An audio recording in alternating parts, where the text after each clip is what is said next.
2 जुलाई 2024 मंगलवार के दिन करीब 400 वर्षों पश्चात एक दिव्य और दुर्लभ संयोग बनने जा रहा है, क्योंकि इस दिन सभी एकादशी में से सबसे बड़ी एकादशी योगिनी एकादशी पढ़ने जा रही है। दोस्तों, यह एकादशी मंगलवार के दिन पड़ रही है, जिस वजह से इस दिन 3 बड़े योगों का निर्माण हो रहा है, जो कि है धन लक्ष्मी योग, अमृत सिद्धि योग और गज केसरी योग। दोस्तों, इन 3 योगों के निर्माण की वजह से इस एकादशी पर भगवान विष्णु और महालक्ष्मी की असीम कृपा बरसने वाली है। और यदि इस दिन आप चुपचाप किसी को बिना बताए स्वास्थ्य से जुड़ा यह अचूक उपाय कर लेते हैं, तो आपकी सभी समस्याओं का हल संपूर्ण रूप से हो जाएगा। दोस्तों, एक साल में करीब 24 एकादशी पड़ती है और 2 जून को पढ़ने वाली एकादशी सभी एकादशी में सबसे बड़ी मानी जाती है। दिन स्वास्थ्य से जुड़ा यह अचूक उपाय आपकी हर परेशानी को हल कर देगा, चाहे वह धन को लेकर हो या सेहत या संतान की प्राप्ति को लेकर। इसीलिए दोस्तों, वीडियो को आखिर तक जरूर देखें। और दोस्तों, यदि आप भी अपने जीवन में भगवान श्री हरि विष्णु की कृपा पाना चाहते हैं, तो इस वीडियो को लाइक करके कमेंट में जय श्री हरि जय माता लक्ष्मी लिखना ना भूलें। दोस्तों, योगिनी एकादशी का दिन श्री हरि विष्णु को समर्पित है। इस दिन जगत के पालनहार श्री हरि विष्णु अपनी 4 महीने की योग्य निद्रा से जागते हैं। इसके पश्चात से ही सभी मांगलिक कार्य आरंभ हो जाते हैं। इसके अलावा योगिनी एकादशी भगवान विष्णु को प्रसन्न करने के लिए भी बेहद उत्तम मानी जाती है। इस दिन भगवान विष्णु को प्रसन्न करने के लिए कुछ लोग व्रत रखते हैं और पूजा करते हैं। इस दिन सच्ची श्रद्धा और भक्तिभाव से भगवान विष्णु की पूजा करने से सभी मनोकामना पूर्ण होती है। दोस्तों, स्वास्थ्य अत्यंत प्राचीन काल भारतीय संस्कृति में कल्याणकारी चिन्हित समझा जाता रहा है। इसीलिए कि किसी भी शुभ काम को करने से पहले स्वास्थ्य चिन्ह अंकित करके उसका पूजन किया जाता है। मान्यता है कि ऐसा करने से कामों में सफलता मिलती है, क्योंकि स्वास्थ्य का चिन्ह को शुभता का चिन्ह समझा जाता है। इस तरह स्वास्थ्य का अर्थ अच्छा या मंगल करने वाला ऐसा बताया गया है। में वर्णित है स्वस्थिक सर्वदा रुद्र, अर्थात सभी दिशाओं में सबका कल्याण हो। इस तरह स्वास्थ्य एक शब्द से किसी व्यक्ति या जाति विशेष का नहीं, परंतु संपूर्ण विश्व के कल्याण या वासुदेव की भावना निहित है। किसी भी शुभ काम को करने से पहले गणेश जी का नाम लेते हैं, और हिंदू धर्म में स्वास्थ्य को गणेश जी का भी प्रतीक समझा जाता है। वैसे तो किसी भी शुभ काम को पहले स्वास्थ्य बनाकर ही थाली में रखते हैं और पूजा करते हैं, क्योंकि ऐसा करने से में खुशियां बढ़ती हैं। स्वास्थ्य में 4 तरह की रेखाएं होती हैं और इनका आकार भी एक समान ही होता है। रागवेद की भाषा में स्वास्थ्य को सूर्य का प्रतीक समझा गया है और उसकी 4 भुजाओं को उपमा दी गई है। पौराणिक मान्यता है कि 4 दिशाओं यानी पूर्व पश्चिम उत्तर दक्षिण की ओर यह 4 भुजाएं इशारा करती हैं, और हिंदू धर्म में इनको 4 वेदों से जोड़कर भी कहा जाता है, यानी ऋग्वेद, यजुर्वेद, अथर्ववेद और सामवेद। स्वास्थ्य की 4 रेखाएं सृष्टि से रचनाकार भगवान ब्रह्मा के 4 सिरों को दर्शाती हैं, और 4 पुरुषार्थ यानी 4 आश्रम, 4 लोक, 4 बेबो यानी ब्रह्मा, विष्णु, महेश और गणेश की तुलना भी की गई है। इसके मध्य में जो बिंदु है भगवान विष्णु की नाभि मानी जाती है, जिसमें से भगवान ब्रह्मा प्रकट होते हैं। और स्वास्थ्य की 4 रेखाएं एक घड़ी की में चलती हैं, जो संसार की सही दिशा में चलने का चिन्ह है। यह है स्वास्थ्य महत्ता। इस एकादशी के दिन घर के मुख्य द्वार पर शुभ मंगल चिन्ह हट, जिन्हें स्वास्थ्य स्वरूप बनाए चावल और कुमकुम की सहायता से बना सकते हैं। चावल और हल्दी के घोल से बना सकते हैं, या फिर कुमकुम यानी सिंदूर और भी सिंदूर और तेल मिलाकर के भी बना सकते हैं। ऐसा करने से वास्तु दोष दूर हो जाता है। इससे मनोकामना की पूर्ति हो जाती, घर से क्लेश कलह दूर हो जाती है, तंत्र मंत्र क्रिया से भी रक्षा होती है। इसे शुभ काम के पहले अंकित किया जाता है, क्योंकि स्वास्थ्य को मान सम्मान, सफलता और उन्नति का प्रतीक समझा जाता है। स्वास्थ्य हर दिशा से देखने पर एक ही सम्मान लगता है। आपने उल्टा स्वास्थ्य की देखा हो गया, परंतु उल्टा स्वास्थ्य के उपाय अलग होते हैं और सीधे स्वास्थ्य के उपाय अलग होते हैं। अगर जीवन बहुत परेशानियां हो तो एकादशी के दिन तांबे या चांदी का स्वास्थ्य प्राण प्रतिष्ठा करवाकर घर की चौखट पर लगवा दो। बाजार से अलग अलग के मिल जाते हैं। उसे लाकर पूजा घर में रख कर पूजा करें। इससे घर में लक्ष्मी का वास हो जाता है।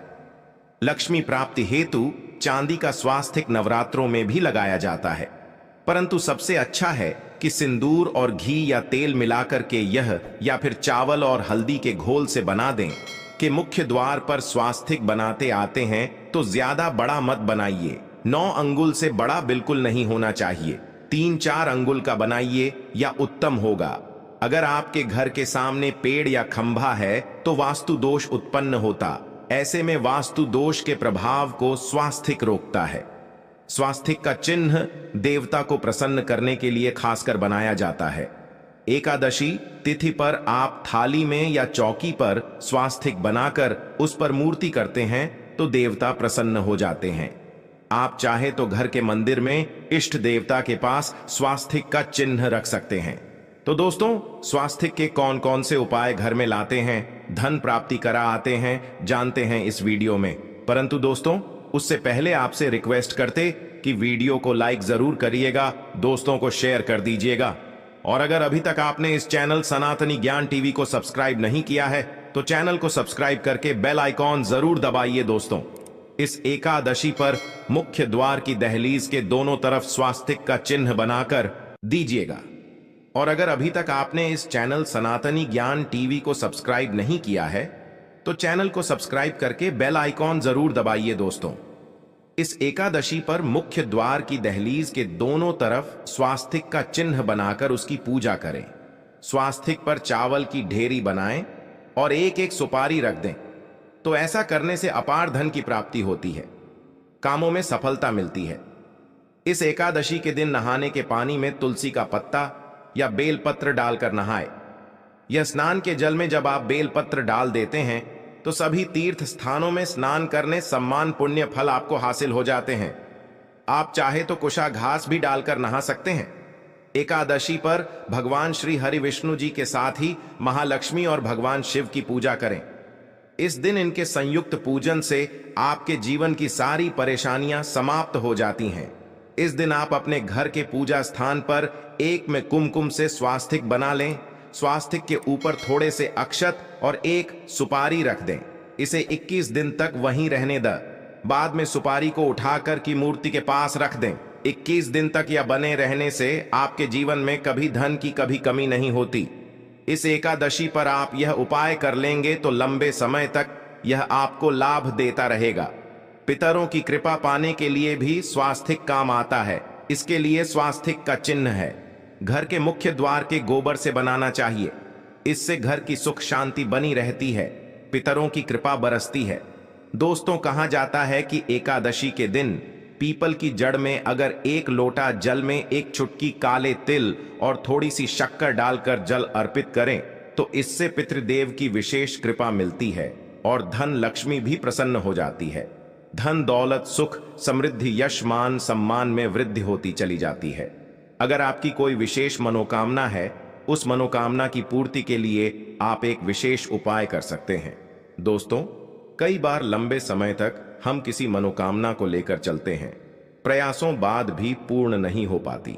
ऐसे में एकादशी के दिन आप आसपास के किसी भी मंदिर में जाकर मंदिर की दीवार पर सिंदूर से उल्टा स्वास्तिक बना दें। मनोकामना पूर्ति की प्रार्थना भगवान से करें, जरूर पूर्ण हो जाएगी। और जब आपकी मन्नत पूरी हो जाए तब जाकर वहीं पर सीधा स्वास्तिक बना दें और भगवान को धन्यवाद दें। इस एकादशी पर भगवान श्री हरि की पूजा करेंगे तो उन्हें 2 हल्दी की गांठें जरूर अर्पित की और बाद में हल्दी की गांठ को पिल्ले कपड़े में लपेटकर तिजोरी में रख दें। आपने पहले भी हल्दी की गांठें रखी हो है तो उसको ही पूजक वापस रख दें। दोस्तों, एकादशी पर विष्णु जी की पूजा में उन्हें केसर कमल का पुष्प के लिए गेंदे का फूल अर्पित करें। जिस थाल को आप गन्ने से बजाएंगे उस थाल में भी सिंदूर से एक स्वास्तिक का चिन्ह जरूर बना लें। उस स्वास्तिक के दोनों तरफ 2 खड़ी रेखाएं भी। फिर उस थाली को हुए प्रभु को जगाए मंगलाचार कीजिए। यह स्वास्तिक का चिन्ह आपके जीवन की सारी परेशानियों को दूर करेगा। जीवन में खुशी। इस एकादशी के दिन विशेष मंत्र का जाप जरूर करें। आप मंत्र का जाप कर सकते हैं या फिर विष्णु जी के महामंत्र ओम नमो बातें वासुदेवाय का इसमें से किसी भी एक मंत्र का जाप कर सकते हैं। जो भी मंत्र आसान लगे उसका जाप कर लें। इस एकादशी के दिन अपनी मनोकामना की पूर्ति के लिए यह उपाय कर सकते हैं। आप तुलसी में जब जल अर्पित करेंगे तब एक लोटे में जल लेकर उसमें छुटकी हल्दी, 2-4 बूंदे दूध, थोड़ी सी मिश्री और एक छुटकी हल्दी डालकर ही अर्पित करें और शाम के समय तुलसी के समक्ष घी का दीपक जलाएं। दीपक में एक सिक्का रख दें और बाद में इस सिक्के को उठाकर संभाल कर रखें। तुलसी को विष्णु प्रिया भी कहते हैं, इसलिए देवता जब जागते हैं तो सबसे पहले प्रार्थना ना तुलसी की सुनते हैं। वैसे यह सिक्का रोज के दीपक में भी आप डालकर दीपक जला सकते हैं। ऐसा करने से सिक्का सिद्ध हो जाएगा। फिर जब भी महत्वपूर्ण काम से आप घर से बाहर है तो इस सिक्के को साथ में रखकर निकले। आपको काम में सिद्ध जरूर हासिल मिलेगी। इस दिन दीपक का उपाय जरूर ही करें। एक दीपक घर के मुख्य द्वार पर अंदर की तरफ से या फिर पास के किसी मंदिर में एक दीपक, तुलसी के नीचे एक दीपक अपने घर के पूजा स्थान पर इस दिन जरूर जलाएं। पूजा के बाद आरती जरूर करें। आरती की थाल में कुमकुम से स्वास्तिक बनाकर उस पर फूलों की पंखुड़ी और थोड़े अक्षत रखकर फिर दीपक जलाकर प्रभु की आरती करें। सर्वोत्तम होगा। परंतु याद रखें कि भगवान श्री हरि विष्णु को अक्षत अर्पित नहीं किए जाते, मां लक्ष्मी को अर्पित किए जाते हैं। अगर विष्णु जी को अर्पित करना चाहते हैं तो हल्दी से रंगा करा रही पीले अक्षत अर्पित करें। तो दोस्तों, विधि विधान से इस दिन पूजा आराधना करें, स्वास्तिक के उपाय जरूर करें और विष्णु जी के साथ ही शिवाजी और माता लक्ष्मी की असीम कृपा बनी रहे। दोस्तों, भगवान विष्णु की कृपा पाने के लिए इस योगिनी एकादशी के दिन स्नान करते समय पानी में एक छुटकी हल्दी डाल लें। इसके बाद स्नान करें और पीले रंग के वस्त्र धारण करके भगवान विष्णु की विधि विधान से साधना करें। इस एकादशी के दिन श्री हरि का सबसे पहले गाय के दूध से और फिर शंख में गंगा जल भरकर स्नान कराएं। इसके बाद उन्हें पीले रंग के वस्त्र अर्पित करें। मानता कि इस एकादशी के दिन ऐसा करने से भगवान विष्णु का विशेष आशीर्वाद हासिल होता है। इस एकादशी के दिन भगवान विष्णु की पूजा करते समय उन्हें केसर अथवा पीले चंदन या हल्दी का तिलक लगाएं।